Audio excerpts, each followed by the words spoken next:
హల్లెలూయా.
చేతులు పైకి హల్లెలూయా ప్రభువునకే హల్లెలూయా దేవునికే చేతులు పైకి అందరూ చేతులు పైకి పడదాం హల్లెలూయా శుద్ధాత్మునకే హల్లెలూయా రాజునకే హల్లెలూయా శుద్ధాత్మునకే హల్లెలూయా రాజునకే.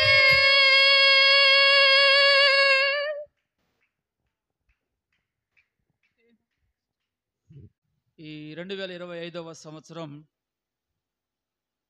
జూన్ నెల 15వ తేదీ ఆదివారపు ఆరాధన కొరకై ఆసక్తి కలిగి కూడి వచ్చినటువంటి మీ అందరికీ ప్రభు పేరిట ముందుగా శుభాలు, నా వందనాలు తెలియజేస్తున్నాను. అందరికీ వందనాలు.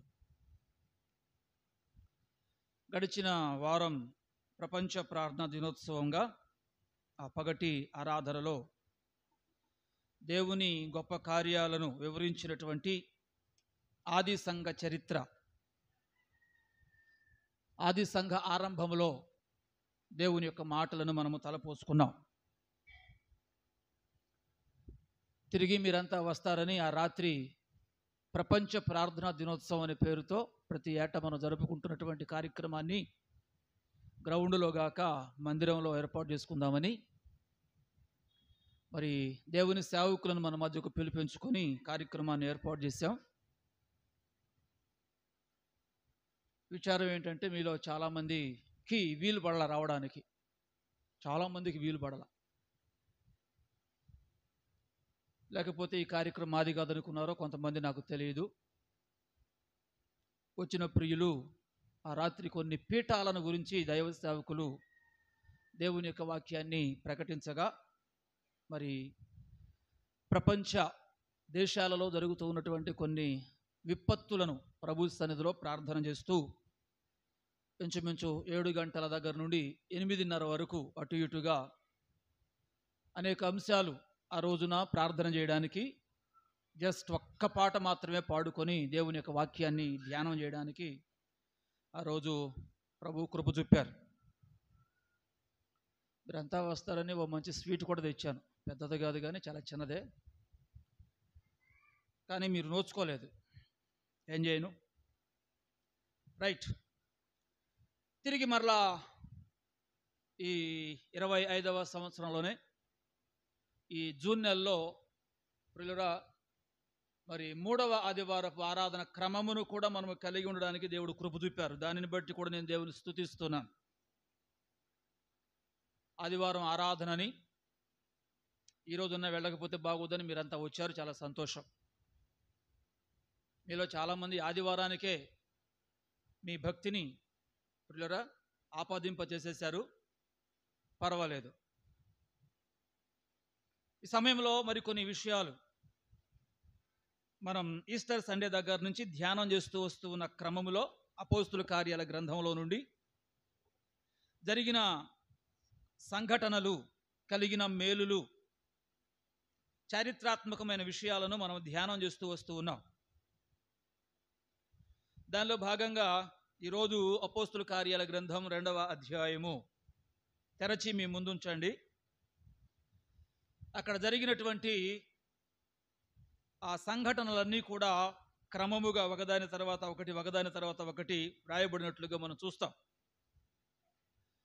పోయిన వారం ప్రపంచ ప్రార్థన దినోత్సవం అన్నాం. ఎందుకన్నాము అనేది అక్కడ కొన్ని దేశాల వారు, కొన్ని భాషలు మాట్లాడేటటువంటి వ్యక్తులు, ఇంచుమించు 16 దేశాలకు సంబంధించినటువంటి వ్యక్తులు అక్కడ ఒకే చోట చేరి దేవుని గొప్ప కార్యాలను వారి వారి స్వంత భాషలలో దేవునిని స్మరిస్తూ, దేవునిని ఘనపరుస్తూ, దేవునిని ఆరాధిస్తూ ఉంటే అక్కడ ఉన్న వాళ్ళలో కొంతమంది వీళ్ళను చూచి వీళ్ళకేదో పిచ్చి పట్టినట్లుంది, ఎర్రోళ్ళు అయిపోయారు వీళ్ళంతా కూడా అని కొంతమంది ఏమో పోయిన వారం మనం ధ్యానం చేసినట్లుగా వీళ్ళు దేవుని గొప్ప కార్యాలను మన సొంత భాషలలో వారు వివరిస్తున్నారని చెప్పేసి అని కొంతమంది సత్యాన్ని గ్రహించి అర్థం చేసుకొని దానిని బట్టి దేవునిని స్తుతిస్తూ దేవునిని మహిమపరిస్తే, మరికొంతమంది అసలు ఇది ఏమవుతుందో ఏంటో, ఇదంతా వింత వింతగా ఉంది అని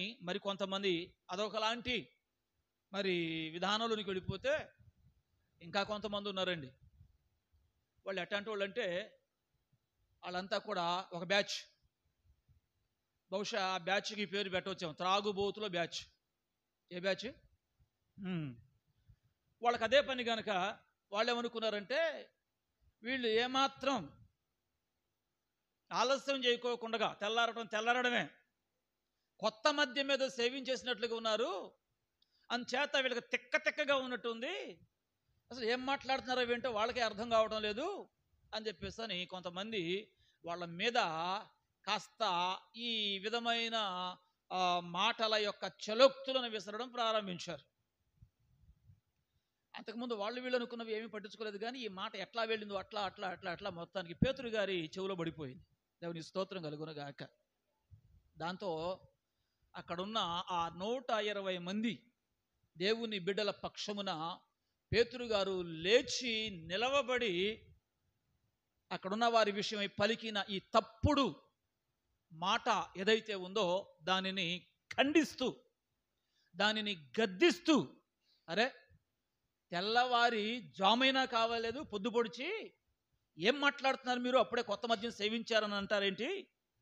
ఇది కొత్త మద్యం కాదు, ఇది దైవికమైనటువంటి ఒక అద్భుతమైన అభిషేకం అని చెప్పేసి వారిని హెచ్చరిస్తూ, వారిని గద్దిస్తూ, ఏవేలు ప్రవచనాన్ని జ్ఞాపకం చేస్తూ, ప్రియులరా ఆ తర్వాత వాళ్లకు యేసుక్రీస్తు ప్రభు వారి యొక్క రెండవ రాకడను ఉద్దేశించి సంఘ ప్రారంభపు దినాననే, చెప్పండి ఇప్పుడు, సంఘ ప్రారంభపు దినముననే ప్రభువు యొక్క రెండవ రాకడను ఉద్దేశించి ఒక అద్భుతమైన ఉపన్యాసం పేతురు గారు లేచి నిలవబడి వారికి బోధించినట్టుగా దేవుని యొక్క వాక్య భాగంలో మనం చూస్తాం. అదే ఈరోజు మనం ధ్యానం చేస్తే మన వాక్య ధ్యాన అంశం ఏమిటయ్యా అని అంటే, రండి ఇప్పుడు అపోస్తుల కార్యాల గ్రంథం 2వ అధ్యాయము 20వ వాక్యం. అపోస్తుల కార్యాల గ్రంథం 2వ అధ్యాయము 20వ వాక్యం. ప్రభువు ప్రత్యక్షమగు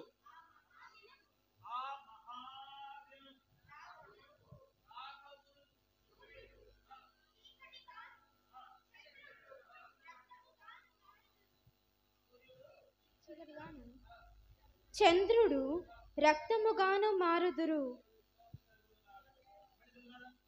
ప్రభువు ప్రత్యక్షమగు ఆ మహాదినము రాకమునుపు సూర్యుడు చీకటిగాను చంద్రుడు రక్తముగాను మారుదురు. దేవునికి స్తోత్రం చెప్దాం ఒకసారి, హల్లెలూయా. ఏం మాట్లాడుతున్నాడు ఇక్కడ పాస్టర్ గారు నిలవబడి? ప్రభువు ప్రత్యక్షమగు ఆ మహాదినము అని మాట్లాడాడు. ఏ దినం అండి? ప్రభువు ప్రత్యక్షమగు ఆ మహాదినం. ఎందుకంటే దూతలు ప్రభువు ఆరోహణమై పరలోకానికి వెళుతూ ఉంటూ ఉండగా గలిలయులందరూ అలాగున లేచి నిలవబడి చూస్తూ ఉంటే, అది చూచిన దూత మీరు ఎందుకు ఇలాగున నిలవబడి చూస్తున్నారు? పరలోకమునకు ఏ రీతిగా ప్రభువు వెళ్ళాడో తిరిగి మరలా ఆ రీతిగానే వస్తాడు అని 1:11 వ్రాయబడిన మాట ఏదైతే ఉందో ఆ మాటను వారు బాగా నమ్మారు. చెప్పండి, ఏం చేశారు? ఆ మాటను బాగా నమ్మినారు గనుక ఆ దూత మాటనే ఆధారం చేసుకొని పేతురు ఇక్కడ ప్రసంగించడం ప్రారంభించాడు. ఎవరిని ప్రసంగిస్తున్నాడు? అక్కడ ఉంది, ప్రభువు ప్రత్యక్షమగు ఆ మహాదినం గురించి మాట్లాడుతున్నాడు. దేని గురించి మాట్లాడుతున్నాడు? మహాదినం అంటే సంఘం పుట్టడమే, సంఘము ఉద్భవించడమే. వారు విన్న మొట్టమొదటి సందేశం ఏమిటయ్యా అని చెప్పేస్తానంటే, యేసుక్రీస్తు ప్రభు వారి యొక్క రెండవ రాకడ. చెప్పండి, ఏ రాకడ? ఎవరి రెండవ రాకడ? యేసుక్రీస్తు ప్రభుని యొక్క రెండవ రాకడ. సంఘానికి సేవకుడు ఆనాడే ఏం నేర్పించాడు, ఏం బోధించాడు, దేని కొరకు సంఘాన్ని సిద్ధపరిచాడు అని చెప్పేస్తున్నానంటే ప్రభువు యొక్క ప్రత్యక్షత కొరకు సంఘమును ఆయుత్తపరిచినట్టుగా ఈ పుస్తకంలోని మనం చదివిన ఈ మాటను బట్టి మనం గమనించవలసిన వారమై ఉంటూ ఉన్నాం. ప్రియులరా, ఈ మధ్యాహ్న కాల సమయంలో మనం అందరం కూడా ఈ మాటలను ఎప్పటికీ మరువక మన మనసులలో ఉంచుకొని ప్రభు యొక్క ప్రత్యక్షత కొరకు కనిపెట్టవలసిన వారమై ఉన్నాం. ప్రభువు యొక్క రాకడ కొరకు ఎదురు చూడవలసినటువంటి వారమై ఉంటూ ఉన్నాం. ఎందుకు అని చెప్పేస్తున్నానంటే ఆయన వస్తాను అని మొదటిసారి మాట ఇచ్చాడు. వస్తాడు అని ఆయనను గుర్చినటువంటి ప్రవచనాలు బైబిల్ గ్రంథంలో ఎన్నో ఉన్నాయి. ఉన్నవి అన్నీ కూడా నెరవేరనట్లుగా ఆయన ఈ లోకానికి మొదటి రాకలో వచ్చాడు. అది క్రిస్మస్. అది క్రిస్మస్. అది క్రిస్మస్. వచ్చాడు. వచ్చిన ఆయన 33.5 సంవత్సరాలు ఈ లోకంలో జీవించాడు. 3.5 సంవత్సరాలు పరలోక సంబంధమైనటువంటి ఆ మినిస్ట్రీ అంతా కూడా జరిగించాడు. ఆ తర్వాత ప్రజలందరి పాప ప్రక్షాళన కొరకు తానే ప్రాయశ్చిత్తంగా తన ప్రాణాన్ని పెట్టి తన రక్తమంతా మన కొరకు కార్చి గొప్ప త్యాగం చేసి మనకు ఈ రక్షణను అనుగ్రహించాడు. దేవుని స్తోత్రం కలుగునుగాక. ఇప్పుడు ఆయన వెళ్ళాడు. మళ్ళీ ఆయన అన్నాడు, నేను మరలా వస్తాను అన్నాడు.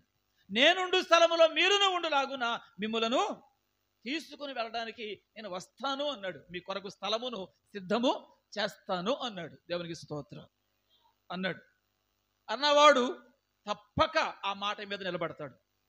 చెప్పండి, అన్నవాడు తప్పక ఆ మాట మీద నిలబడతాడు. అందుచేత పేతురు గారు ప్రియులరా ఆ సందర్భాన్ని ప్రస్తావిస్తూ ఈ మాటలు మాట్లాడుతున్నాడు. ప్రభువు ప్రత్యక్షముగు ఆ మహాదినము. చెప్పండి, ఏ దినం? మహాదినం. మహాదినం. మహాదినం. దినము. మహాదినము అంటే ఆ దినము లాంటి దినము మరొకటి లేదు. అది చాలా శ్రేష్టమైన దినం. మరి ఆ దినం ఎప్పుడో మనకు తెలియదు. ఆయన రాకడ ఎప్పుడో మనకు తెలియదు. ఆయన శిష్యులు చాలాసార్లు ఆయన అడిగారు, అయ్యా నీ రాకడకును ఈ యుగ సమాప్తికి సూచనలు ఏమిటి అని అడిగారు. అడిగితే ప్రభు కొన్ని చెప్పారు. చెప్పిన వాటిలో ఇంచుమించు ప్రిమిన వర్ర ఆ రోజు నుంచే వారు కనిపెట్టారు. కానీ ఇప్పటి దినాలలో మన కాలంలో ఆ సూచనలన్నీ కూడా జరుగుతున్నాయి, నెరవేరుతున్నాయి. అనేక రకాల కలవరాలతో కూడినటువంటి సందర్భాలు ఎక్కడ చూసినా భయానకమైనటువంటి వాతావరణాలు ప్రిమిన వర్ర మన కళ్ళకు కట్టినట్టుగా మనకు ప్రత్యక్షమవుతూ వస్తున్నాయి. అంటే దీనిని బట్టి ఆనాడు పేతురు గారు ఏ ప్రభు రాకడను గురించినటువంటి ప్రత్యక్షతను గురించినటువంటి సందేశాన్ని ఆ రోజున వారు విన్నారో, ఆ రోజున ఆయన ద్వారా ప్రభు పలికించాడో, ఇప్పటి కాలపు క్రైస్తవ సమాజానికి ఈ సందేశం అత్యంత అవసరం. ఎందుకు అని చెప్పేస్తానంటే ఈ రోజున సంఘం ఈ సందేశాలు వినడం వల్ల విశ్వాసులకు ఈ బోధలు లేవేవాళ్ళ రెండవ రాకడ కొరకు సంఘాన్ని సిద్ధపరిచేటటువంటి క్రమం చాలా సంఘాలలో తప్పింది. చాలా సంఘాలలో తప్పింది. ఈ వారమే నేను ఒక పోస్టర్ చూశా. ఆ పోస్టర్ పేరు టైటిల్ ఏమిటయ్యా అని చెప్పేస్తానంటే ఆర్థిక విడుదల అంతేనా? ఆ పోస్టర్ యొక్క టైటిల్ ఆర్థిక విడుదల. మీకు కూడా అక్కడ తగిలి ఉండదు, ఒకవేళ తగలేదా? ధన్యులు మీరు. ఏ విడుదల? ఆర్థిక విడుదల. ఇక మీ ఆర్థిక ఎదుగుదల ప్రారంభం అని చెప్పేసి పెట్టారు దాని టైటిల్. మంచిదే. ఏమండి, చాలా టైటిల్స్ ఎలాగున్నాయి అని చెప్పేస్తానంటే ఇహ సంబంధమైన విషయాలను మాత్రమే భక్తి విషయంలో ఆపాదింప చేసి భక్తిని కొనసాగించేటటువంటి క్రమాలు చాలా జరుగుతూ ఉన్నాయి. వాళ్ళు అప్పుడే విశ్వాసులైనా, కొంతకాలంగా విశ్వాసులైనా, చాలా సీనియారిటీ కలిగినటువంటి విశ్వాసులైనా, ప్రియమైన వారులరా ప్రస్తుత దినాలలో పరిస్థితులన్నీ అలాగున తయారైపోయి కూర్చున్నాయి. కానీ కొంతమంది ఉన్నారు, ఏది ఏమైనా సరే ప్రభు వస్తాడు అని చెప్పేస్తాను. పోయిన వారం కాక అంతకుముందు వారం మంగళగిరిలో ఇంచుమించు 3.5 కోట్లు ఖరీదైన మందిరం ఖాళీ బూడిదైపోయింది. 1 కాదు, 2 కాదు, 100 కాదు, లక్షలు కాదు, కోట్లు. ఎన్ని కోట్లు అండి? 3.5 కోట్లు ఖరీదైన మందిరం. ఏం జరిగిందో ఇప్పటికీ ఎవరికి తెలీదు. మరి ఈ మధ్య ఏమన్నా విషయాలు వచ్చేయమని తెలీదు. షార్ట్ సర్క్యూట్ అంటున్నారు. నిజమో అబద్ధమో తెలియదు. యేసు రక్తమే జయం. కానీ 3.5 కోట్లు ఖరీదైన మందిరం. ఆ మందిరం ఎవరిదో కాదు, మన జాస్మిన్ పెళ్లి చేసిన బేతు వివేకాయి గారి మందిరం. అంచేత ఆంధ్ర తెలంగాణలో ఉన్నటువంటి గొప్ప గొప్ప సేవకులందరూ వెళ్ళి అయ్యగారిని పరామర్శిస్తూ వస్తున్నారు. అయితే ఆయన అంటున్నాడు, మందిరం కాలిపోయింది కానీ మా దర్శనం కాలిపోలేదు, మందిరం కాలిపోయింది కానీ మా విశ్వాసం కాలిపోలేదు, మందిరం కాలిపోయింది కానీ మేము దేవుని కొరకు ఇంకా రోషం కలిగే ఉన్నాం. ఈ మందిరం కాలిపోయిందేదో కాలిపోయింది, రక్షింపబడిన వాళ్ళు ఎట్టాకు రక్షింపబడ్డారు, మరలా ఈ మందిరం కట్టే పెద్ద పని మాకు లేకపోకుండా ఈ లోపు ప్రభు వచ్చేస్తే బాగుండును అని పోయిన వారం ఎండలో ఇంచుమించు 3,000 మంది ప్రజల సమక్షంలో వారు దేవుని యొక్క వాక్యాన్ని ప్రకటిస్తూ దేవుని నామాన్ని హైలైట్ చేస్తూ గొప్ప చేస్తూ మాట్లాడుతూ ఉంటే సంతోషం అనిపించింది. దేవుని స్తోత్రం కలుగునుగాక. హల్లెలూయా, హల్లెలూయా. పైగా ఆయన పాటలు పాడుతున్నాడు, ఏమున్నా లేకున్నా అని చెప్పేసి పాటలు పాడుతున్నాడు. ఆయన ఏ స్థితికైనా చాలిన దేవుడవు నీవు అని పాడుతున్నాడు. పోయిన వారం విజయవాడలో ఒక పాస్టర్ గారు చనిపోయారు, సుజాత రాయ్ గారు అని చెప్పేసి ఆమె అల్లుడు గారు. గుడివాడ బర్నబాసాయి గారి సంఘం ముఖ్యమైన ఆ కుటుంబం ప్రభాకర్ రావు గారు వారి కుమారుడు, ఏకైక కుమారుడు, ఆయన చనిపోయాడు హార్ట్ అటాక్ వచ్చేసి. దానికి ముందు కొన్ని రోజులుగా ఆరాధన సమ్మిట్ అని చెప్పేసి మరి ఒక 1 రోజుల ప్రోగ్రాము మరి 20 రోజుల ప్రోగ్రాము నాకు తెలియదు, అది కొనసాగుతా ఉంది. ఈ లోపు ఆయనకి తెల్లవారుజామున హార్ట్ అటాక్ వచ్చింది, చనిపోయారు. ఇప్పుడు ఈ ఆరాధన సమ్మిట్ ఏం చేయాలి? ఆపలా శవాన్ని అక్కడ పెట్టుకొని 4 రోజులు శవాన్ని అక్కడ పెట్టుకొని బహుశా ఆ ఆరాధన సమిట్ ముగిసిన తర్వాత అనుకుంటా ఆయన భూస్థాపన చేశారు. పైగా ఆరాధన నడిపించింది ఎవరో కాదు, ఆ పాస్టర్ అమ్మ. అలాగని పెద్ద వయసు కాదు, తిప్పి కొడితే ఒక 32-33 సంవత్సరాలే ఉంటాయి అంతే. పెళ్ళయి ఇంచుమించు 12 సంవత్సరాలు. ఏంటి ఈ రోజున క్రైస్తవ్యం? ఏం జరుగుతుంది ఈ రోజున క్రైస్తవ్యానికి? ఏమండి, 2 కొడుకులు ఒకేసారి నీళ్లలో మునిగి చనిపోతే ఆయన కృతజ్ఞత స్తుతి కూడి కనిపెట్టాడు జ్ఞాపకార్థ కూటానికి. ఏంటి క్రైస్తవ్యం ఈ రోజున? ఏమండి, దేవుని స్తోత్రం కలుగునుగాక. భక్తిలో పరిపక్వత కలిగిన వారు దేవుని కొరకు అంత త్యాగపూర్వకంగా ఏది జరిగినా నా మంచికే, నా మేలుకే, దేవుని మహిమ కొరకే, ప్రభువు రాకడ సమీపంగా ఉంది, ఇక ఏది భూమి మీద శాశ్వతం కాదు అని ఎన్నో సంఘటనలు కళ్ళెదుట జరుగుతూ వస్తూ ఉంటే ఆధ్యాత్మిక పరిపక్వత కలిగిన క్రైస్తవుడు దేవుని కొరకు అత్యంత రోషం కలిగి ముందుకు కొనసాగుతూ ఉంటే నామకార్థ క్రైస్తవుడు మాత్రం బుద్ధి మార్చుకోవడం లేదు, బ్రతుకు మార్చుకోవడం లేదు, మనసు మార్చుకోవడం లేదు. దేవుని వైపు సర్వ సంపూర్ణంగా తిరిగి దేవుని మహిమార్థమై జీవిస్తూ ప్రభు రాకడ కొరకు సిద్ధపడాలి అనేటటువంటి చింత ఈశమైన కనబడటం లేదు. ఇది క్రైస్తవ్యంలో మహాదరిద్రం.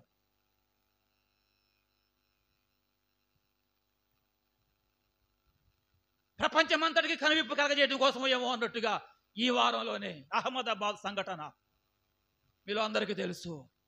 ఇంచుమించు 242 మంది ప్రయాణికులు, ఎవరో ఒక ఆయన మృత్యుంజయుడు బయటకు వచ్చాడట, మిగిలిన 240 మంది ప్రియమైన వారరా ఆ ఫ్లైట్ యాక్సిడెంట్లో కాలి బూడిదైపోయారు. సరే, వాళ్ళకంటే ఫ్లైట్ యాక్సిడెంట్ అయింది, కాలి బూడిదైపోయారు అనుకుందాం. ఆ ఫ్లైట్ వెళ్ళి ఒక మెడికల్ డిపార్ట్మెంట్కు సంబంధించినటువంటి ఒక పెద్ద ప్రాంగణం మీద పడితే టీచింగ్ చేసే డాక్టర్లు, రాబోయే కాలానికి కాబోయే డాక్టర్లు ఇంచుమించు ఎంతమంది నాన్న? 30 మందికి పైగా వాళ్ళు కూడా ఆ అగ్ని ప్రమాదానికి ఆ ఫ్లైట్ యాక్సిడెంట్లో చనిపోయారు. మనం అనుకుంటున్నాం క్షేమంగా ఉన్నామని, మనం అనుకుంటున్నాం చాలా సేఫ్ ప్లేస్లో ఉన్నామని, మనం అనుకుంటున్నాం మన డెవలప్మెంట్ కోసం మనం భలే భలే భలే ప్రయత్నాలు చేసుకుంటూ వెళుతున్నామని, మన చుట్టూ అంతా క్షేమమే ఉందని. చెప్పండి, ఆ డాక్టర్ పిల్లలు అనుకుని ఉంటారా మేము ఇక్కడ ఉన్నాం? వాళ్ళ ఆలోచన ఎలా ఉంటుంది బహుశా?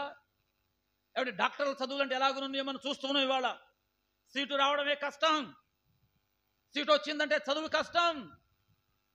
ఎంబీబీఎస్ అయితే తర్వాత పీజీ కోసం పిల్లలు పడే తిప్పలు చూస్తా ఉన్నాం.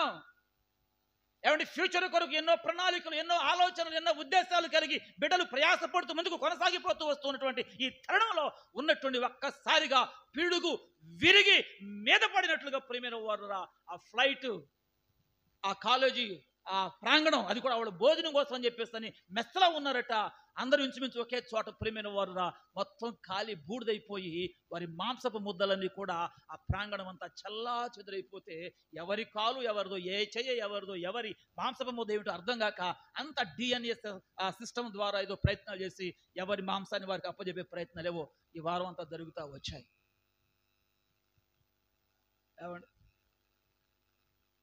రోడ్డు మీద వెళ్తేనే ప్రమాదం అనుకున్నాం, ట్రైన్లో ప్రయాణాలే ప్రమాదం అనుకున్నాం.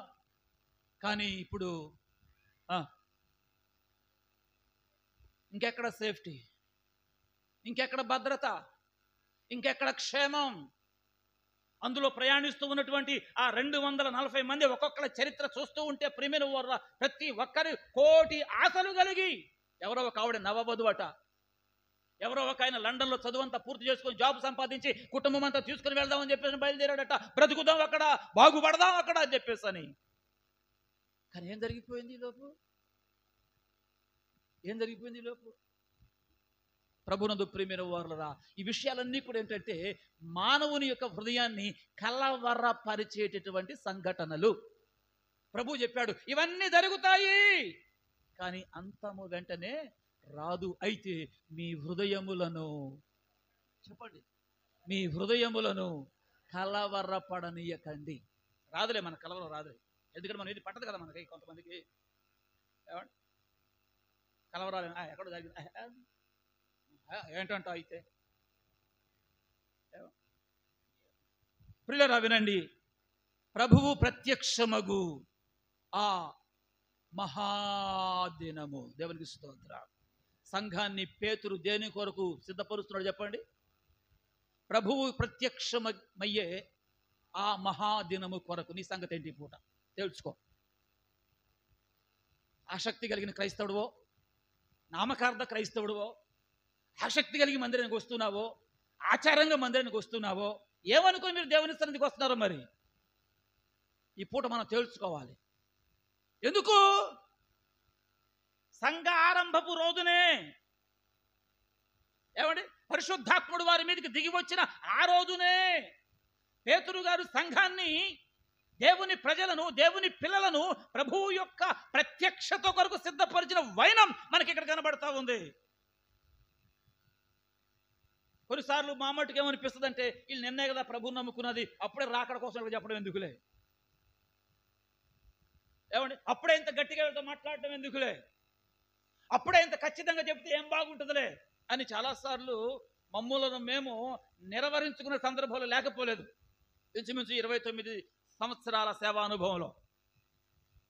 కానీ ఈ విధానంలో దేవుని యొక్క వాక్యాన్ని చదువుతూ ఉంటే ప్రియమైన వారులా 120 మంది మేడగదిలో ఉన్నారు. అనేక వేల మంది ప్రజలు అక్కడ చేరారు. చేరిన వారు రకరకాల హావభావాలను వ్యక్తపరిచారు. వారందరికీ విషయం తెలియజేస్తూ దేవుని యొక్క వాక్యాన్ని మాట్లాడుతూ ప్రారంభించిన మంచి మాట ఏమిటయ్యా అని చెప్పేస్తున్నానంటే, ప్రభువు ప్రత్యక్షమగు ఆ మహాదినము. హల్లెలూయా. అంటే విశ్వాసుల యొక్క దృష్టి దేని మీదకి కేంద్రీకరింపజేశాడు చెప్పండి? మాట్లాడాలి, ఏమండి? ప్రభువు ప్రత్యక్షమగు ఆ మహాదినము అంటే క్రీస్తు యేసు యొక్క రెండవ రాకడ మీద మన దృష్టి ఉండాలి. దేని మీద? దేని మీద? దేని మీద? దేని మీద? అమ్మా పెట్టారా? ఇప్పుడన్నా పెడదామా? ఎంతకాలం వేటి మీద మీదో పెట్టాం మన దృష్టి, ఏమండి? ఏది లేదని మనం బాధపడ్డామో, లేని దాని మీద మనం దృష్టి పెట్టి దానికోసం పొదిగాం, ప్రయాసపడ్డాం. మంచిదే, వద్దని నేను అనను, కాదని నేను అనను, ఏమండి? ఇంకా ఇహలోక సంబంధమైన విషయాల మీదనే మన దృష్టిని కేంద్రీకరింపజేసి ఇంతలోకి అసలైన వచ్చాడు అనుకోండి, ఆ లండన్ ఫ్లైట్లో వాళ్ళు పోతూ ఎవడో ఒక్క పావలా పట్టుకెళ్ళకపోగా వాళ్ళ డబ్బులు, వాళ్ళ ఆస్తులు, వాళ్ళ బంగారాలు, వాళ్ళ చైన్లు, వాళ్ళ గొలుసులు, వాళ్ళ నగ నట్ర మొత్తం అన్నీ ఆ ఫ్లైట్లోనే ఖాళీ బుడైపోయింది. మరి వాటిలో ఎవరికేం దొరికాయో మనకు తెలియదు.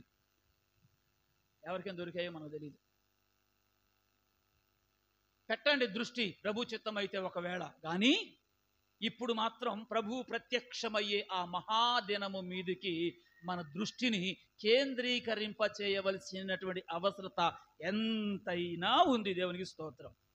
హల్లెలూయా. ఏం జరుగుతున్నప్పుడు సూర్యుడు చీకటిగాను చంద్రుడు రక్తముగాను మారును. ఏమవుతాడు? చంద్రుడు, వాటిలో కలిగే మార్పులు. ఎక్కడున్నాడు సూర్యుడు? ఎక్కడున్నాడు చంద్రుడు? ఆకాశంలో. ఎప్పుడు ఈ సన్నివేశం? ఆయన ప్రత్యక్షమవునప్పుడు. దేవునికి స్తోత్రం. ఆయన ప్రత్యక్షమయ్యే ఆ మహాదినమందు జరిగే ఒక అద్భుతం, ఒక శ్రేష్టమైనటువంటి మార్పు ఇక్కడ మనకు కనబడతా ఉంది. ఏంటయ్యా అని చెప్పేసానంటే, సూర్యుడు చీకటిగా, వెలుగునివ్వవలసిన సూర్యుడు ఏమండి తన వేడితో నిన్న మొన్నటి వరకు ప్రజలనందరినీ భగభగ భగభగ మండించిన సూర్యుడు ప్రభు ప్రత్యక్షమయ్యే ఆ మహాదినమందు ఏం కాబోతున్నాడు? చీకటి. చంద్రుడేమో రక్తం రక్తం రక్తం రక్తవర్ణం. అంటే సూర్యుని యొక్క వెలుగు కానీ చంద్రుని యొక్క కాంతి కానీ భూమి మీదికి ఎవడైనా ఆపగలడా? సూర్యుని వెలుగు మన మీదికి రాకోకుండా ఎవరైనా ఆపగలరా? చంద్రుని కాంతి పడకోకుండా ఎవరైనా ఆపగలరా? సాధ్యం కాదు, సాధ్యం కాదు. చూడండి, దేవుని ప్రత్యక్షత సమయంలో సృష్టిలో కలిగే మార్పులు, దేవుడు కలగజేసిన సూర్య చంద్రులలో కలిగే మార్పులు. దేవునికి స్తోత్రం. ఇప్పుడేమో దేవుడిని పక్కన పెట్టి సూర్య భగవానుడు అని సూర్య నమస్కారాలు, అలాగే కొన్ని దేశాలలో చంద్రుని కూడా ఆరాధించే పద్ధతులు ఉన్నాయని వింటూ ఉన్నాం. కానీ సూర్యుని కలగజేసిన వాడు, చంద్రుని కలగజేసిన వాడు, ఆకాశాన్ని దానిలోని నక్షత్రములన్నిటిని కలగజేసిన వాడు, ప్రియులరా ఈ భూమి మీదికి రాబోయే ఆ రెండవ ఘడియ, రెండవ రాకడ, ప్రభు యొక్క రెండవ ప్రత్యక్షత ఏదైతే ఉందో ఆ సమయంలో సూర్యుడేమో చీకటి, చంద్రుడేమో రక్తం. ఆమోసు గ్రంథం ఒకసారి దేవుని యొక్క వాక్యాన్ని మనం పరిశీలన చేసినట్లయితే 8వ అధ్యాయం చదవండి ఒకసారి. 9వ వాక్యం. ప్రభువైన యెహోవా సెలవిచ్చినదేమనగా, ఆ దినముల అన్నిటికీ మనం ఎదురెళ్తామంటే కుదరదు. అన్నిటికీ మనం ఎదురెళ్తామని చెప్పేసి ఒకటి బయలుదేరామనుకోండి, పతనమే. మీకు అర్థం కావడానికి ఇలా చెప్తా. ఒకసారట సముద్రం తన లోనికి వచ్చే నదులన్నిటినీ పోగేసి ఒక మీటింగ్ పెట్టిందట. నదులారా మీరంతా ఎక్కడెక్కడి నుంచో వస్తున్నారు కదా, వచ్చి నా కడుపులో ఇమిడిపోతున్నారు కదా, వచ్చేదేదో మీరే రావచ్చు కదా. మీరు వస్తూ ఇంత పెద్ద పెద్ద బండలు వేసుకొస్తారు ఎందుకు? ఇంత పెద్ద దూలాలను వేసుకొస్తారు ఎందుకు? అలాగున మీరే వచ్చేస్తే సంతోషంగా మనం కలిసిపోయి హాయిగా ఉండొచ్చు కదా, ఈ ఎందుకు అని చెప్పేసానంటే ఆ నదులు సమాధానం చెప్పినాయట. ఓ సముద్రుడా, మేము అలాగే అనుకున్నాం, మా నాన్న మేము వచ్చేద్దాం అనుకున్నాం, కానీ మేము వచ్చే దారిలో ఏవి ఈ బండలు ఉన్నాయి చూసావు, నువ్వు అంటున్నా ఈ పెద్ద దూలాలు ఉన్నాయి చూసావు, అవి మా దారికి అడ్డొచ్చాయి. ఏం చేశాయి? మా దారికి అడ్డొచ్చాయి, కాస్త తొలగండి, మా దారిని మేము పోతామని చెప్పేస్తానంటే, ఏ నది నువ్వెంత, నీ బ్రతుకంత, మేము చూడు ఎంత ఉన్నామో అని చెప్పేసి వాటి రొమ్ములను ఎరగదీసుకొని అవి మాకు అడ్డుగా వచ్చాయి. అందుచేత వాటిని కూడా ఏం చేసాం? అడ్డొచ్చిన పెద్ద చెట్లను కూడా తప్పుకోండి అంటే అవి తొలగక అవి అంతే ఉన్నాయి. అందుచేత మేము ఏం చేసాం? ఏళ్లతో సహా, కొంగటేళ్లతో సహా పీక్కొని తీసుకొని వచ్చేసాం. అవి ఏమైనా కొంచెం అవి ఉంచుకున్నాయి, కొంచెం అవి తగ్గించుకున్నాయి. అందుచేత అవి అక్కడే ఉన్నాయి. కానీ ఈ పెద్ద బండలు, ఈ పెద్ద చెట్లు ఉన్నాయి చూసారా, వాటి అహంతో అవి మాకు ఎదురొచ్చాయి, అందుచేత వీటన్నిటిని కూడా తీసుకొని రావాల్సి వచ్చింది, వాటి స్థానం తప్పింది అని చెప్పేసి అని నదులు సముద్రంతో చెప్పాయట. ఎవరో పెద్ద అని చెప్తే విన్నా ఈ మధ్య నేను ఈ సంఘటన. దేవుని స్తోత్రం కలుగునుగాక. చెప్పండి ఒకసారి హల్లెలూయా. అందుకోసం అని చెప్పేసి అని కొన్నిటికి మనం ఎదురెళ్ళకూడదు, కొంతమందితో పెట్టుకోకూడదు. మనం ఏమిటో మనకు అర్థమైనప్పుడు, ప్రియమైన వారిలో మన స్థానం ఏమిటో మనకు అర్థమైనప్పుడు మనం కొన్నిసార్లు తల వంచుకోవడం సర్వదా శ్రేయస్కరం. తల వంచుకోవడం సర్వదా శ్రేయస్కరం. కాబట్టి వినండి, సూర్యుడు కోటి సూర్యుల ప్రభావముతో రాబోతూ ఉన్నటువంటి నీతి సూర్యుడైనటువంటి ప్రభు యొక్క ఆ ప్రత్యక్షమయ్యే ఆ సమయానట మిట్ట మధ్యాహ్నమే సూర్యుడు ఏమైపోయాడు? అస్తమించాడట. దేవునికి స్తోత్రం. ప్రభు ఎక్కడ వస్తున్నాడు? మేఘాల మీద మన ప్రభు యేసు భువికి తెంచు, భువిక మహిగా ఏమండి, మహికి తెంచు వేళ. ఎక్కడి నుంచి? ఎక్కడెక్కడ? మేఘాల మీద మధ్యాకాశములో. సూర్యుడు ఎక్కడుంటాడు? ఆకాశంలో. కాబట్టి అసలు సూర్యుడు వస్తా ఉంటే ఇప్పుడు ఈ కొసల సూర్యుడు ఏం చేశాడు? సరిపెట్టేసుకున్నాడు. అయ్యా ఇక నీవు వచ్చినప్పుడు ఇక నేనెందుకు అని తన స్థానం ఏమిటో, తన స్థితి ఏమిటో తాను గ్రహించి అర్థం చేసుకొని ప్రియమైన వారురా మిట్ట మధ్యాహ్నమే సూర్యుడట ఏమైపోయాడు చెప్పండి? అస్తమించేశాడు. దేవునికి స్తోత్రం. హల్లెలూయా. ఏ దినం అది? ప్రభు అయిన యెహోవా సెలవిచ్చినదేమనగా ఆ దినమున. చెప్పండి, ఏ దినమున? ఆ దినమున. ఎందుకు ఇలాంటి పరిస్థితి? ఏమిటి కారణం అని మనం ఒకసారి ఆలోచన చేస్తే 5వ వచనం చూడనా. ఆమోసు గ్రంథం 8వ అధ్యాయము 5వ వచనం. తూము చిన్నదిగాను రూపాయి ఎక్కువదిగాను చేసి దొంగ త్రాసు చేసి మనము ధాన్యమును అమ్మునట్లు అమావాస్య ఎప్పుడైపోవునో మనము గోధుమలను అమ్మకము చేయునట్లు విశ్రాంతి దినము ఎప్పుడు గతించిపోవునో అని చెప్పుకొను వారులారా ఈ మాట ఆలకించుడి.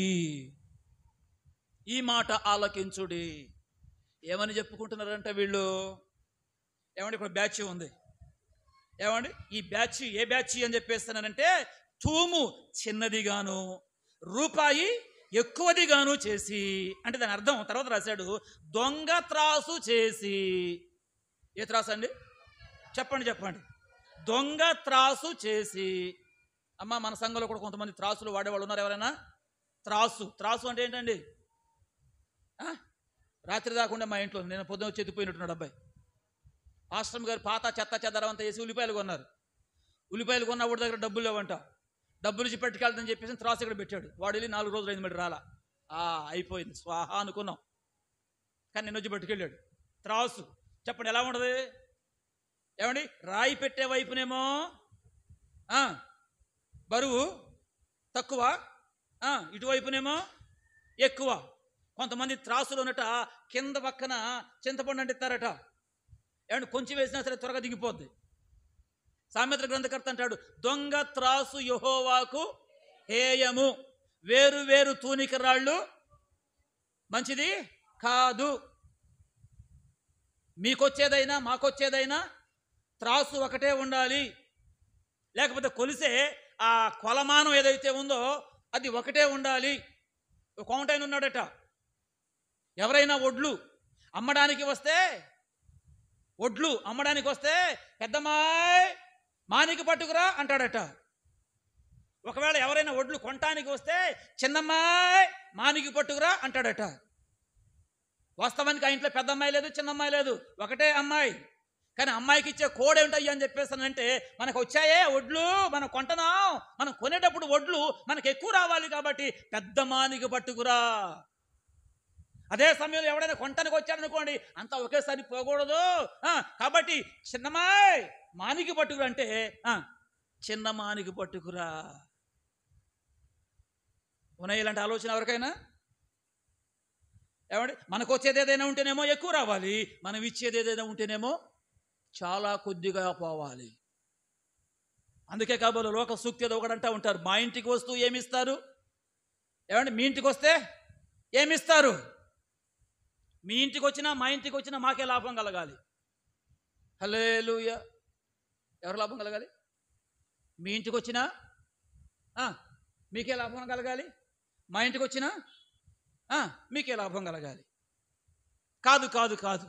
ప్రియులారా వినండి, ఇక్కడ రాయబడింది దేవుని యొక్క వాక్యం. తూము చిన్నదిగాను రూపాయి పెద్దదిగా చేసి, అంటే దొంగ త్రాసు చేసుకొని ధాన్యము అమ్ముటకు అమావాస్య ఎప్పుడైపోతుంది?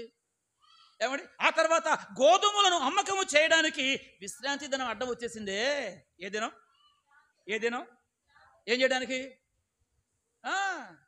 నెహెమ్యా గారు ఒక మంచి నిఖాసైన సేవకుడు గనక యూదులను అందరినీ పోగేసి వారి చేత ప్రమాణం చేయించేశాడు. ఏం చెప్పించాడు?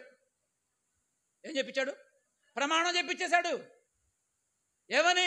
విశ్రాంతి దినమున ఎవడు కూడా వ్యాపారం చేయుటకు యెరూషలేము గుమ్మములను తెరచి లోపలికి రాకూడదు. కొంతమంది అట అవకాశం దొరికితే దూరేద్దామని చెప్పేసి ఆ ద్వారము యొక్క బయట భాగాన నక్కి ఉన్నారట. వాళ్ళను కూడా పట్టేసి వాళ్ళ కాళ్ళు చేతులు విరగ్గొట్టేసేసి అని చెప్పేసి గద్దించి పంపించి వేసేసాడు. అంతేకాకుండా వీళ్ళ చేత ప్రమాణం చేయించాడు, ఇక మీదట మేము మా దేవుని మందిరమును విడిచి ఉండము, విడిచి పెట్టము అని ప్రమాణం చేపించేసేసాడు. అంచేత విశ్రాంతి దినమున ఇక ఏం చేయకూడదు? చేయకూడదు. అయితే ఇక్కడ ఉన్న వాళ్ళట ఎప్పుడైపోద్దరా బాబు విశ్రాంతి దినం, అడ్డం వచ్చేసింది మనకి, మన వ్యాపారానికి అని అనుకొని, అది కూడా ఏ వ్యాపారం? మళ్ళీ మంచి వ్యాపారమా? ఎదుటివాడికి ఏమైనా ఉపయోగపడే వ్యాపారం అంటే కాదు. ఎదుటివాడికి ఉపయోగపడేది ఒక వంతు అయితే ఆ వ్యాపారం ద్వారా ఈయనకు వచ్చేది అబ్బో ఎంతో. ఎదుటివానికి వెళ్ళేదేమో పెసర బద్దంతా, మనకు వచ్చేదేమో తాటికాయ అంత. ప్రియమైన వారు వినండి, న్యాయబద్ధమైన వ్యాపారం తప్పు కాదు, కానీ వాక్యం సెలవిస్తున్నటువంటి మాట జాగ్రత్తగా వినండి. 5వ వచనం రాయబడిన మాట మనం చూసినట్లయితే, దొంగ త్రాసు చేసి మనము ధాన్యము అమ్మునట్లు అమావాస్య ఎప్పుడు గడిచిపోతుంది, గోధుమలను మనము అమ్మకము చేయునట్లు విశ్రాంతి దినము ఎప్పుడు గడిచిపోవునో అని అన్నట్టుగా ప్రియమైన వారు ఎదురు చూస్తూ విశ్రాంతి దినం మీద వీళ్ళకి మనసు లేదు, కానీ ఆ తర్వాత దినం ఏదైతే ఉందో దాని మీద ఉందో మనసు అంతా. మరి మీ అందరి మనసులు దేని మీద ఉంటున్నాయో నాకు తెలియదు. ఈరోజు ఆదివారం అని చెప్పి ఎంతమంది ఆనందంగా ఉన్నారు? హృదయపూర్వకం చేతులు గుండెల మీద చేసుకుని ఒకసారి స్తోత్రం చెప్పండి. ఎందుకమ్మా మీ ఆనందం? పాస్. నేను నా సేవకుడైన మోషేకు ఆజ్ఞాపించిన ధర్మశాస్త్రమును, దాని కట్టడలను, విధులను జ్ఞాపకము చేసుకోనండి. ఎందుకు? 5వ వచనం, యెహోవా నియమించిన భయంకరమైన ఆ మహాదినము రాకమునుపే నేను ప్రవక్తయగు ఏలియాను మీ యొద్దకు పంపుదును. నేను వచ్చి దేశమును శపించకుండునట్లు అతడు తండ్రుల హృదయములను పిల్లల తట్టును, పిల్లల హృదయములను తండ్రుల తట్టును త్రిప్పును. దేవునికి స్తోత్రం. హల్లెలూయా. ఏం చేసుకోమంటున్నాడు ఇక్కడ? జ్ఞాపకం చేసుకోనండి. దేనిని? నా సేవకుడైన మోషేకు ఆజ్ఞాపించిన ధర్మశాస్త్రమును, దాని కట్టడలను, దాని విధులను జ్ఞాపకము చేసుకోనండి. వాటిని వినండి, వాటిని మనసులో పెట్టండి, వాటి మీద మీ గురిని నిలపండి. ఎందుకంటే అవి గనక మీరు పాటిస్తే, అవి గనక మీరు నెరవేరిస్తే మీరు గర్విష్ఠులు కారు, మీరు దుర్మార్గులు కారు, మీరు అక్రమార్కులు కారు, అన్యాయస్తులు కారు, దొంగలు కారు, దోచుకుని వారు కారు, అవిధేయులు కారు. హల్లెలూయా. కట్టడ ఎందుకండి? రూల్ ఎందుకండి? రూల్ ఎందుకండి? ఏమండి, మన భారతదేశంలో మనం ఒక్కొక్క రూల్ ఉంది. నడిచేవాడైనా, సైకిల్ దొక్కేవాడైనా, 2 వీలర్ అయినా, 4 వీలర్ అయినా, లేకపోతే ఒకవేళ 40 వీలర్స్ ఉన్న వెహికల్ అయినా సరే ఏ వైపు నడవాలండి? రూల్. ఎందుకు ఈ రూలు? ఎవరి సేఫ్టీ కోసం? మన సేఫ్టీ కోసం, మన భద్రత కోసం, మన క్షేమం కోసం. అలాగని చెప్పేసి ఇండియాలో మాకు ఇక్కడ ఈ రూల్ ఉంది కాబట్టి ఈ రూల్ ప్రకారమే రేపొద్దున ఒకవేళ అమెరికా వెళ్ళినా కూడా అక్కడ కూడా నేను లెఫ్ట్ సైడే అని నేను డ్రైవింగ్ చేస్తానంటే కుదరదు. అక్కడికి వెళితే రూల్ మారిపోతుంది, అక్కడికి వెళ్తే డ్రైవింగ్ సిస్టమ్ మారిపోతుంది. అందుచేత అక్కడ డ్రైవింగ్ లెఫ్ట్ సైడ్ కాదు, ఆ డ్రైవింగ్ ఏమో లెఫ్ట్ సైడు వెళ్ళాల్సిందేమో మారిపోద్ది, రూల్ మారిపోద్ది. ఏ దేశానికి ఏ రూల్ ఉందో, ఏ చట్టం ఉందో దానిని అనుసరించాల్సిందే. హల్లెలూయా. కాదని ఇక్కడున్నది నేను అక్కడ కూడా పాటిస్తానని కుదరదు. అలాగే నీ ఇంటిలో ఉన్నది వేరే ఇంట్లోకి వెళ్ళి నేను అక్కడ పాటిస్తానని కుదరదు. అలాగే నీ ఇంటిలో ఉన్నది ఇక్కడ సంఘంలో నేను ఆచరింపజేస్తానంటే కుదరదు. ఒకవేళ నీ నియమము, నీ నిబద్ధత, నీ క్రమం, నీ సంగతి ఏదో నీకు తెలుసు. అదే విధానంలో ప్రియమైన వారా నేను దేవుని సన్నిధి విషయంలో, మందిరం విషయంలో, ముఖ్యంగా వాక్య విషయంలో కూడా నేను అదే పాటిస్తాను, అదే నెరవేరుస్తాను అని చెప్పేసానంటే బైబిల్, దేవుని యొక్క వాక్యము, దేవుని యొక్క చట్టము అందుకు ఒప్పుకోదు. దేవునికి స్తోత్రం. మనకు ఒక చట్టాన్ని ఇచ్చాడు దేవుడు. ఏమిచ్చాడండి? ఒక చట్టం, ఒక నియమం, ఒక నిబంధన ప్రభు ఇచ్చాడు. దానిని జ్ఞాపకముంచుకొనండి, జ్ఞాపకముంచుకొనండి. ఎందుకు? 5వ వచనం, యెహోవా నియమించిన భయంకరమైన ఆ మహాదినము రాక మునుపు నేను ప్రవక్తయగు ఏలియాను మీ యొద్దకు పంపుతాను. నేను వచ్చి దేశమును శపించకుండునట్లు అతడు తండ్రుల హృదయమును పిల్లల తట్టును, పిల్లల హృదయమును తండ్రుల తట్టును. ఉన్నాయంటారా ఇవాళ? పిల్లల హృదయాలు తండ్రుల మీద ఉన్నాయంటారా? తండ్రుల హృదయాలు పిల్లల మీద ఉన్నాయంటారా? ఇవాళ పరిస్థితి ఏమిటయ్యా అని చెప్పేస్తానంటే ఎవరికి వారే యమునా తీరు. ఒకరికి బంధాలు, బాంధవ్యాలు, సంబంధాలు అన్నీ పటాపంచలైపోయి కూర్చున్నాయి. ఎవరితో సంబంధాలు లేవు. ఎవరి ఆనందం వారిదే, ఎవరి సంతోషం వారిదే, ఎవరి పద్ధతులు వాళ్ళవే, ఎవరి ఆహారపు అలవాట్లు వాళ్ళయే, ఎవరి కట్టుబాట్లు వాళ్ళయే, ఎవరి తిండి తిప్పలు వాళ్ళయే. అమ్మజెవరు అంటున్నారు ఆ ఇంట్లో ఆదివారం వచ్చిందంటే 3 కూరలు ఉడకాలట. ఏంటయ్యే సంగతి అంటే ఆ ఇంటి యజమానికి ఏమో చికెన్ అంటే ఇష్టం, పిల్లలకేమో చేపలంటే ఇష్టం, ఆ భార్యకేమో మటన్ అంటే ఇష్టం. ఎన్ని కూరలు? ఏమవ్వాలా కొంప? ఏమవ్వాలా ఇల్లు? అంటే ఎంత సంపాదన ఉంటే ఈ 3 రకాల ఐటమ్స్ వచ్చి పడాలి? సరే, పండగ పబ్బం చుట్టం పక్కం ఎవడన్నా వచ్చాడంటే అది వేరే సందర్భం. ప్రతి ఆదివారం ఈ మధ్య మా కుటుంబాల్లో కూడా ఒక ఆవిడ జరిగింది. చుట్టం చూపుకెళ్ళినా సరే సహజంగా అందరు చికెన్ వండి పెడతారు, కానీ ఆవిడ కోసమైనా సరే ఒక పావు కేజీ తెచ్చి వండబెట్టకపోతే అట్లాంటి వాళ్ళ ఇంటికి నన్ను ఎందుకు తీసుకెళ్ళామని చెప్పేసి ఇంటికి వెళ్ళిన తర్వాత మొగుడు మీద గొడవ అంట.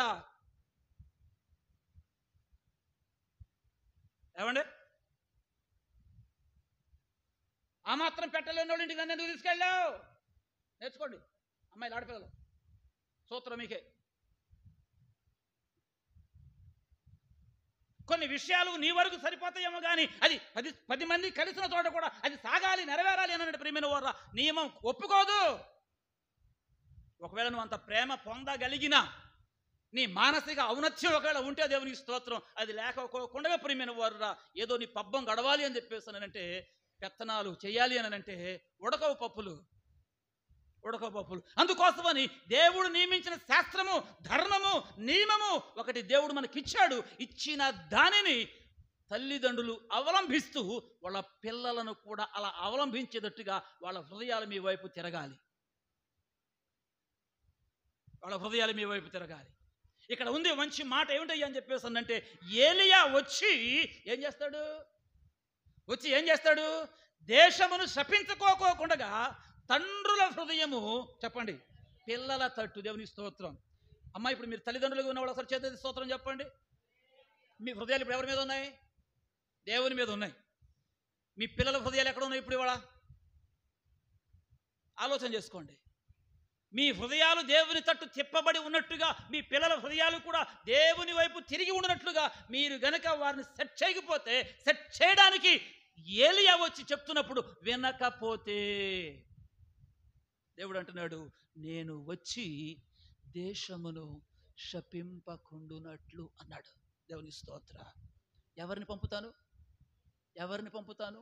ఏలియాని పంపుతాను. వాస్తవానికి ఆయన ఒకసారి వచ్చాడు, వెళ్ళిపోయాడు. దేవుని స్తోత్రం. ఏమండి, బైబిల్లో ఏలియా కంటే రోషం కలిగిన సేవకుడు ఎవరైనా ఉన్నాడండి? చెప్పండి. బైబిల్లో, బైబిల్ చరిత్రలో రోషం కలిగినటువంటి సేవకుడు అని చెప్పాలి అని చెప్పేస్తున్నాడు. ఎవరి పేరు చెప్తారు మీరు? మీ పేరు చెప్పుకుంటారా? మీకేం రోషం ఉందని అసలు? మీరు రోషం పోషం ఏదన్నా ఉంటే 4 రోజులు చర్చి మానేయడమే. ఇక అందుకు పనికొత్త మీరు రోషం. సంఘం మానేయడమే, వేరే గుడి చూసుకోవడం, అందుకు పనికొత్త మన రోషాలు. మీరేమైనా అనుకోండి, ఆ రోషం మిమ్మల్ని తీసుకెళ్ళి ఎక్కడికయ్యా అని చెప్పేసానంటే రగిలే అగ్నిలోకే. కానీ వాక్యాన్ని బట్టి మనం ఆలోచన చేస్తే దైవిక సంబంధమైన విషయాలలో ప్రిమిన వర్ర ఏలియాకున్నంత రోషం, పట్టుదల మిగతా వారికి కూడా ఉండగానే ఇంకెవరు లేరు. ఇప్పుడు ఎవరిని పంపుతానన్నాడు? ఏ ఏలియా అందాం ఇప్పుడు ఈ మాటను బట్టి? రోషం కలిగిన ఆయన అన్నాడుగా, రోషం కలిగి నేను ఒక్కడనే ఉన్నా. ఎంతమంది? నేను ఒక్కడనే ఉన్నానని చెప్పి అన్నాడు. కానీ ఓ పిచ్చోడా, నువ్వే కదా నాయన, ఇంకా 7 ఉన్నారు అని చెప్పేస్తాను. తర్వాత దేవుడు బయలుపరుస్తాడు. ఓహో అవునా ప్రభువా అంటాడు. అప్పుడు దేవుని స్తోత్రం కలుగునుగాక. అయితే వినండి, నేను ఎవరిని పంపుతాను? ఎవరిని పంపుతాను? ఏలియాని పంపుతాను. ఎందుకు? ఎందుకు? ఎంటర్టైన్మెంట్ చేయడానికా? ఎంటర్టైన్మెంట్ చేయడానికా? కల్లబొల్లి కబుర్లు చెప్పడానికా? కాకమ్మ కథలు చెప్పడానికా? కాలక్షేపం చేయడానికా? ఎందుకు? తండ్రుల హృదయం పిల్లల తట్టు. కన్నారు పిల్లల్ని. బిడ్డలారా వినండి, తల్లులారా వినండి. పిల్లల్ని కన్నారు. కన్నా పిల్లల విషయమై మీ హృదయం ఎలా ఉంది గమనిస్తున్నావా? కొడుకు ఎక్కడ ఉంటున్నాడు? కూతురు ఎక్కడ ఉంటుంది? వచ్చాడా ఈరోజు ఆరాధనకి? ఏడి లేడు. ఎక్కడికి వెళ్ళాడు? ఏమయ్యాడు? ఏది నీ బాధ్యత అని ఏలియా లాంటి సేవకుడు హెచ్చరిస్తాడు. ఏం చేస్తాడు? ఏం చేస్తాడు? అందుకే రారా రారా రారా బాబు అని చెప్పి లాక్కోచి కూర్చోబెట్టాడు. అందుకే ఒకవేళ మీ తల్లిదండ్రులు రాలేదనుకో, పిల్లల హృదయాలు తండ్రుల తట్టు. ఏరి మీ తల్లిదండ్రులు లేరు, మీ అమ్మేది, మీ నానేది, ఎక్కడికి వెళ్ళారు? ఏమయ్యారు? ఏం చేస్తాడు ఏలియా? త్రిప్పుతాడు. ఎవరి బాధ్యత ఎవరు ఎలాగున నిర్వర్తించాలో ప్రిమిన వర్రా కుటుంబ పరంగా, సామాజిక పరంగా, దైవిక విధానంలో కూడా ప్రిమిన వర్రా హెచ్చరిక చేస్తాడు. ఎవరు? పంపబడిన ఏలియా. దేవుని స్తోత్రం. మరి ఇప్పుడు ఏలియా రావాలంటారా? ఏమండి, మీ యొద్దకు పంపుతాను అన్నాడు. ఏలియా రాలా, కానీ ఏలియా ఆత్మ కలిగిన ఆయన వచ్చాడు. దేవుని స్తోత్రం. లూకాసు వార్త, లూకాసు వార్త 1వ అధ్యాయం, లూకాసు వార్త 1వ అధ్యాయము ప్రియమైన వారు చదవండి. పెద్ద వచనం ఇది, 17వ వచనం. 17వ వచనం చదువునానా? మరియు అతడు తండ్రుల హృదయమును పిల్లల తట్టునకు అవిధేయులకు నీతిమంతుల జ్ఞానమును అనుసరించుటకు త్రిప్పి ప్రభువు కొరకు ఆయుత్తపడి ఉన్న ప్రజలను సిద్ధపరచుటకై ఏలియా యొక్క ఆత్మయు శక్తియు గలవాడై ఆయనకు ముందుగా వెళ్ళును గనుక నీకు సంతోషమును మహా ఆనందమును కలుగును. అతడు పుట్టినందున అనేకులు. ఎవరండి ఆయన? అమ్మా అందరు చెప్పండి. బాప్తిస్మమిచ్చు యోహాను అని చెప్పండి. ఇంతేనా మీ సౌండ్? ఎవరండి? ఎస్, బాప్తిస్మమిచ్చు యోహాను. దేవుని కంటే అంటే ప్రభువుని క్రీస్తు కంటే ముందుగా పంపబడిన వాడు. పంపబడిన వానికి దేవుడు ఏమిచ్చి పంపించాడు? ఏలియా యొక్క ఆత్మయు శక్తియు. దేవునికి స్తోత్రం. అందుకే పాత నిబంధనలో రోషం కలిగి ఏలియా బ్రతికితే, కొత్త నిబంధనలో క్రీస్తుకు ముందు అదే రోషం కలిగి, అదే పౌరుషం కలిగి బాప్తిస్మమిచ్చు యోహాను బోధ చేశాడు. దేవునికి స్తోత్ర. హల్లెలూయా. పంపబడింది ఎవరు ఇప్పుడు? పంపబడింది ఎవరు ఇప్పుడు? దేవుని స్తోత్రం చెప్పండి. అందుకే ఏలియా బోధ ఎట్టా ఉందో తెలుసా? దువ్వలా. లక్ష్మి నీ అంత గొప్ప లేడు, అసలు నీ అంత ప్రార్థన పరులు లేరు, అసలు నీ అంత మంచిది లేదు, అసలు అసలు నువ్వంటే అసలు అన్నాను అనుకోండి, ఇప్పుడు మా లక్ష్మమ్మ అప్పుడుకప్పుడు వెళ్ళిపోయి వాళ్ళ ఆయన పిలిచి, ఏమంటే 1000 రూపాయలు ఇచ్చి నువ్వు అర్జెంట్గా వెళ్ళి కైమా కొడుచురా. ఈ మధ్య పొగడట్లేదుగా కైమా కూర రావట్లే మా ఇంటికి, పొగిడితే కైమా కూర వచ్చేది అప్పుడప్పుడు. ఏడి సోమల గారు అంతేనా, లేకపోతే నువ్వే ఎందుకు లేకపోతే ఖర్చు అనుకున్నావా? చెప్పరే, ఏం చేశాడు ఏలియా? ఏం చేశాడు ఏలియా? ఏమండి, జస్ట్ చర్మం చొక్కా ఏదో కట్టుకొని, తోలు దట్టి అట కట్టుకొని ఆ అడవిలో దొరికే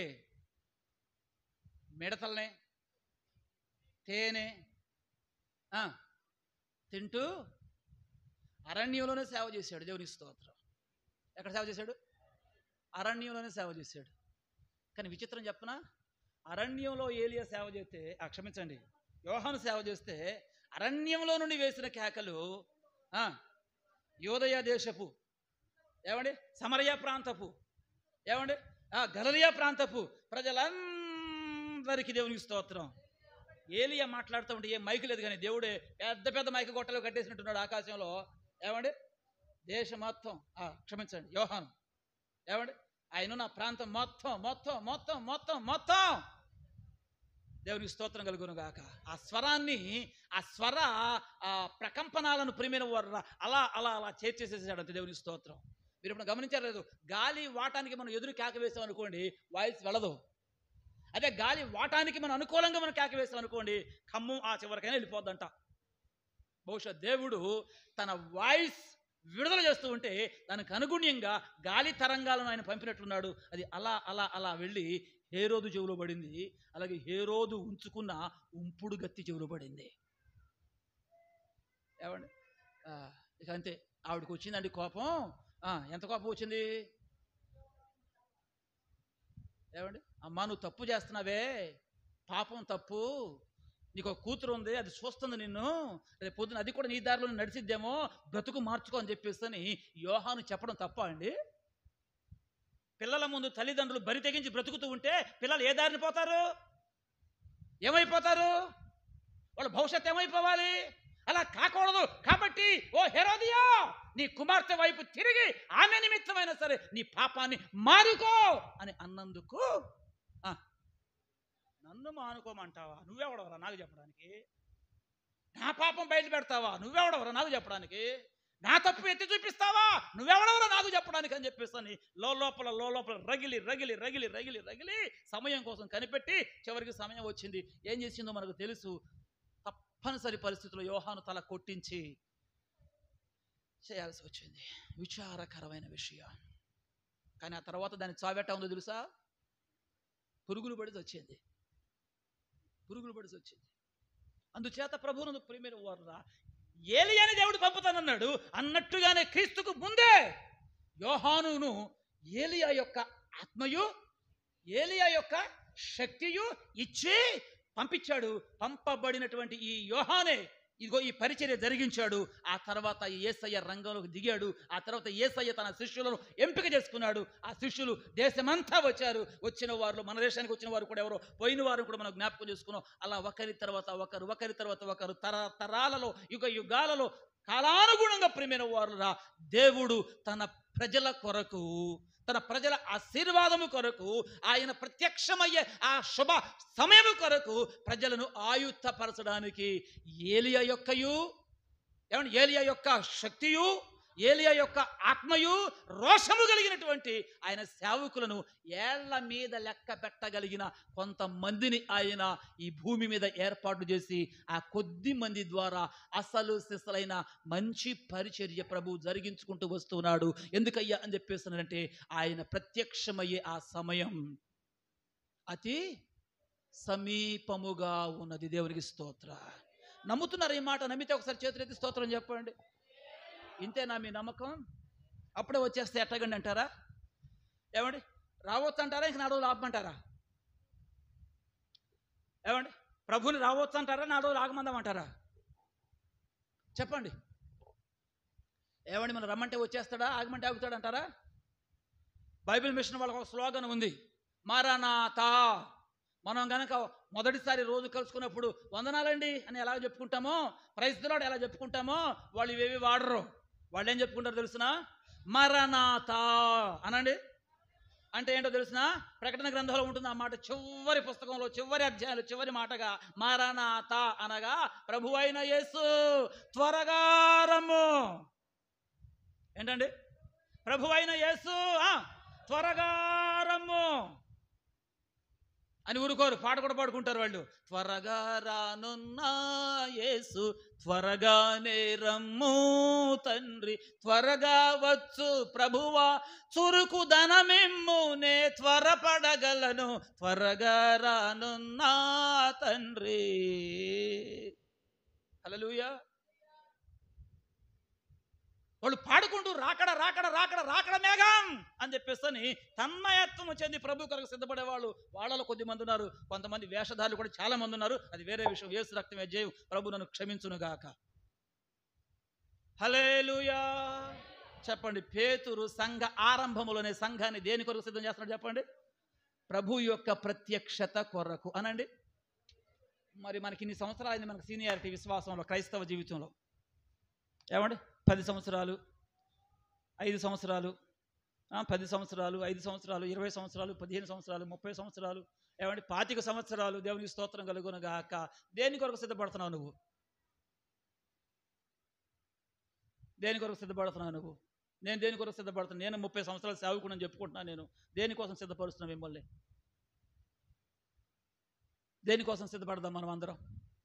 దేనికోసం మనమందరం కూడా సిద్ధపడదాం?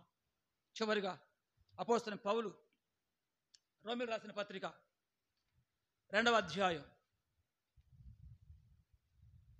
రోమీయులకు రాసిన పత్రిక 2వ అధ్యాయం, ఈ మాటలు చదువుకొని మనం ప్రార్థన చేసుకుందాం. ప్రియమైన వారులారా, చాలా శ్రేష్టమైన సంగతులు ఇక్కడ ఉన్నాయి. మీరు అధ్యాయం అంతా ఇంటికి వెళ్ళిన తర్వాత మీకు ఎన్నిసార్లు వీలైతే అన్నిసార్లు చదువుకుంటే బాగుంటుందని నాకు అనిపిస్తూ ఉంది. అయితే చదువుదాం. 4వ వచనం నుంచి కొన్ని మాటలు చూద్దాం రెండొకసారి. రోమా పత్రిక 2వ అధ్యాయము 4వ వచనం దగ్గర నుంచి. లేదా దేవుని అనుగ్రహము మారు మనసు పొందుటకు నిన్ను ప్రేరేపించుచున్నదని ఎరుగక, ఆయన అనుగ్రహ మహదైశ్వర్యమును సహనమును దీర్ఘశాంతమును తృణీకరించుదువా?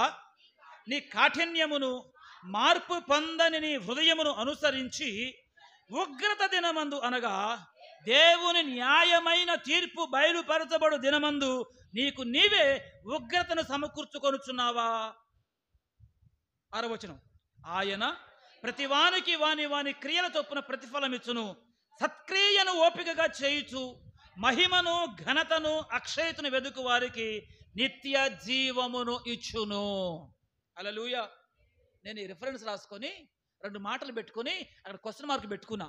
ఏమని పెట్టుకున్నానంటే, ఇక్కడున్న ఈ వాక్యాన్ని బట్టి ప్రభువు దినమందు మన మీదికి వచ్చేది ఆయన ఉగ్రత, ఆయనలోని నిత్య జీవమా? ప్రభువు దినమందు అంటే ఆయన ప్రత్యక్షమైనప్పుడు నేను పొందుకునేది ఆయన యొక్క ఉగ్రతయా, లేక ఆయనలో నుండి కలిగే నిత్య జీవమా అని 2 మాటలు రాసుకొని 2 క్వశ్చన్ మార్కులు వేసుకున్నా. ఇప్పుడు సమాధానం చెప్పాలి. ఇప్పుడు నేను చెప్పాలంటే మరి మీరు కూడా అమ్మా చెప్పుకోవాలిగా, మీ ఇష్టం. ఏ దినమందు? ఏమండి, మనకేంటి, నేను పుట్టిన దగ్గర నుంచి వింటున్నా ఆయన వస్తాడని.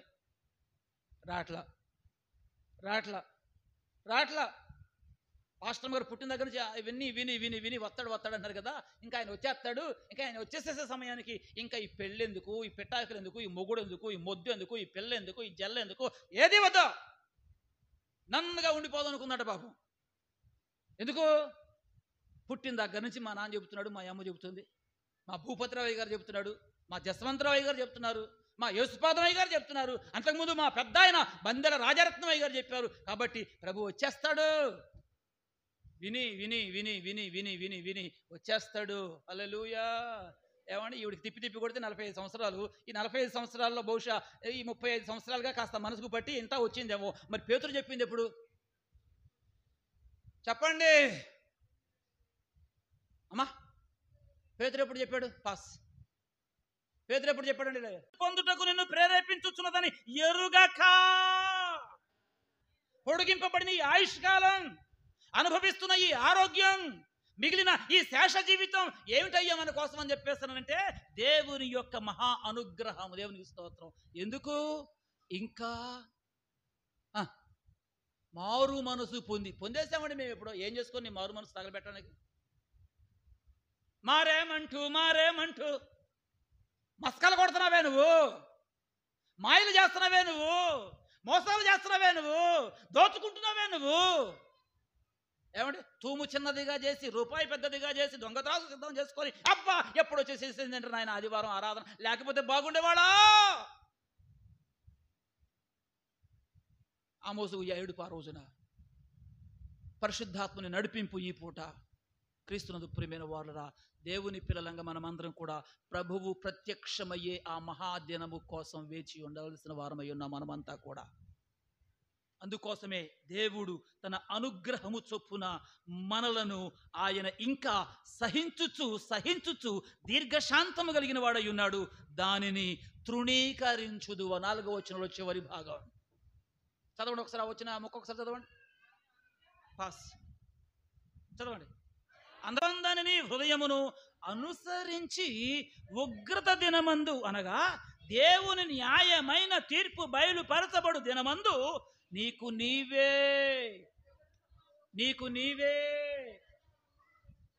కావాలా? అమ్మ మీకు ఉగ్రత కావాలా? నిత్య జీవం కావాలా? ఫైనల్గా మీకు ఉగ్రత కావాలా? నిత్య జీవం కావాలా? చెప్పండి. ప్రభువు ప్రత్యక్షమయ్యే ఆ గడియ కోసం పేతురు ఆనాడే సిద్ధపరిచాడు. ఆయనలో నుండి వచ్చే నిత్య జీవాన్ని సంపాదించుకొని సదాకాలం ఆయనతో కూడా ఉండాలని. కానీ ఈ రోజున జరుగుతున్నది ఏమిటయ్యా అని చెప్పేస్తానంటే ఆయన నిత్య జీవాన్ని మనము తృణీకరించి మన హృదయ కాఠిన్యాన్ని బట్టి. ఏ కాఠిన్యం అండి? మన హృదయ కాఠిన్యాన్ని బట్టి దేవుని మీద ఉండవలసిన ప్రేమ, దేవుని మీద ఉండవలసిన మమకారం, దేవుని మీద ఉండవలసిన ఆరాధనా భావం, దేవుని యొక్క వాక్యము కొరకు ఉండవలసినటువంటి ఆసక్తి మన హృదయ కాఠిన్యాన్ని బట్టి ఒకవేళ కఠినపరుచుకొని మనం గనక ముందుకు కొనసాగుతూ పోతూ ఉంటే రేపొద్దునట మన మీదికి ఉగ్రతను మనకు మనమే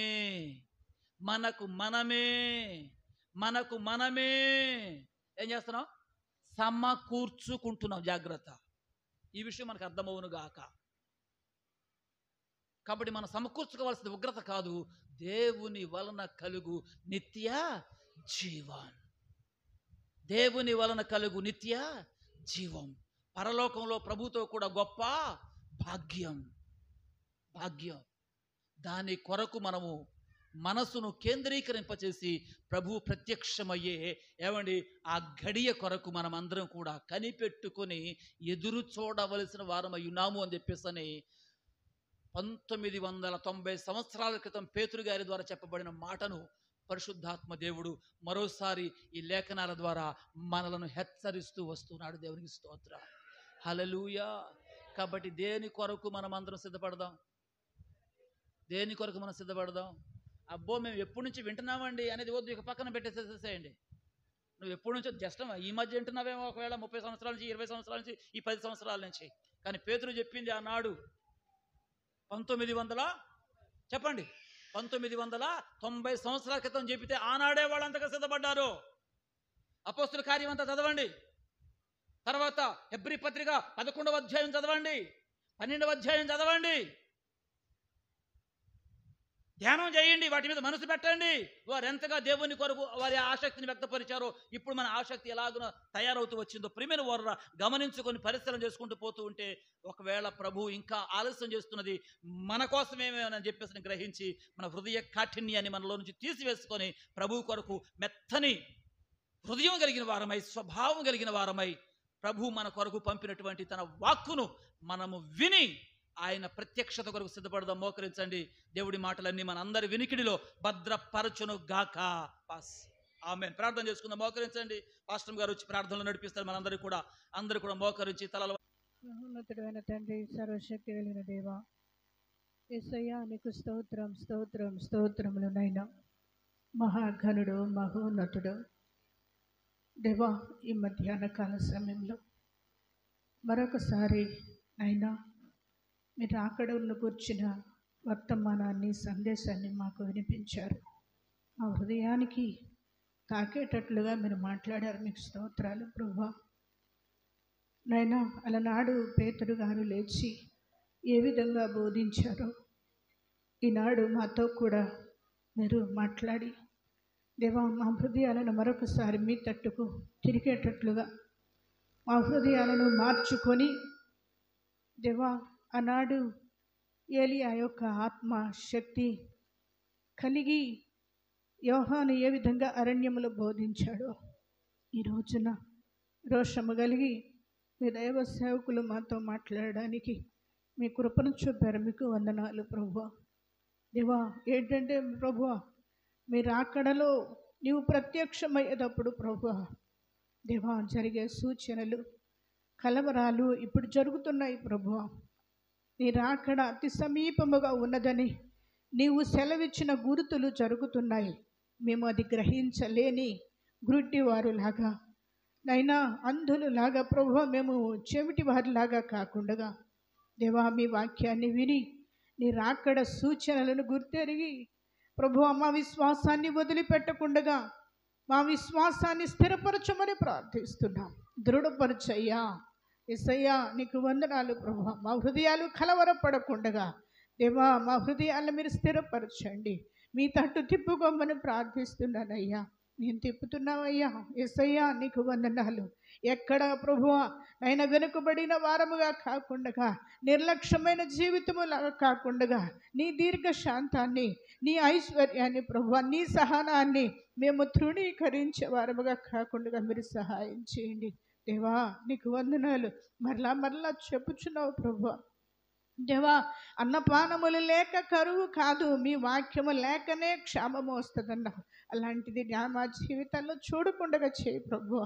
అవి నా జీవితంలోనికి రాకూడదయ్యా యేసయ్యా. ఇప్పటికే చాలా కరువు చాలా ప్రాంతాలలో ప్రభువా మీ సువార్తను గురించిన ప్రభువా అయినా విస్తరణ లేదు. అనేక చోట్ల ప్రభువా బహిరంగంగా సువార్త సభలు లేవు. అనేక చోట్ల చేతుల్లో బైబిల్ లాగేసుకుంటున్నారయ్యా. ఇలాంటి పరిస్థితుల్లో ఉన్నాం. ఇప్పటికే మా దేశంలో చాలా చోట్ల జరుగుతుందేమోనని భయపడుతున్నాం. అది మా దాకా రాకుండా మీరు సహాయం చేయమని ప్రార్థిస్తున్నానయ్యా. అయ్యా మీ మాటలు లేక కరువు అయ్యా మాకు లేకుండా మా సంఘానికి లేకుండా మీరు చేయయ్యా. అయ్యా తాళక బూర ఊదినట్లు నైనా మీరు ప్రభు ఊదుతున్నారయ్యా. అయ్యా చెవియొగ్గి ఆలకించడానికి మీరు సహాయం చేయమని ప్రార్థిస్తున్నానయ్యా. దేవా మీరు జ్ఞాపకం చేసుకోండి. చెప్పబడిన మీ మాటలు మా ప్రతి ఒక్కరి హృదయాలు మీరు భద్రపరచండి దేవా. మీరు అక్కడ సమీపించుచున్న కొలది మేము ఎక్కువగా విశ్వాసము కలిగి ప్రార్థించడానికి మీతో సహవాసం కలిగి ఉండడానికి మీరు సహాయం చేయండి. మీరు అక్కడ కొరకు కనిపెట్టడానికి దేవా మీరు అక్కడ మీ కడబూర ధ్వని మ్రోగగానే ప్రభువా మేము లేపబడడానికి శక్తిమంతులు ఉన్నట్లుగా మీ కృపను మాకు అనుగ్రహించమని ప్రార్థిస్తున్నాం.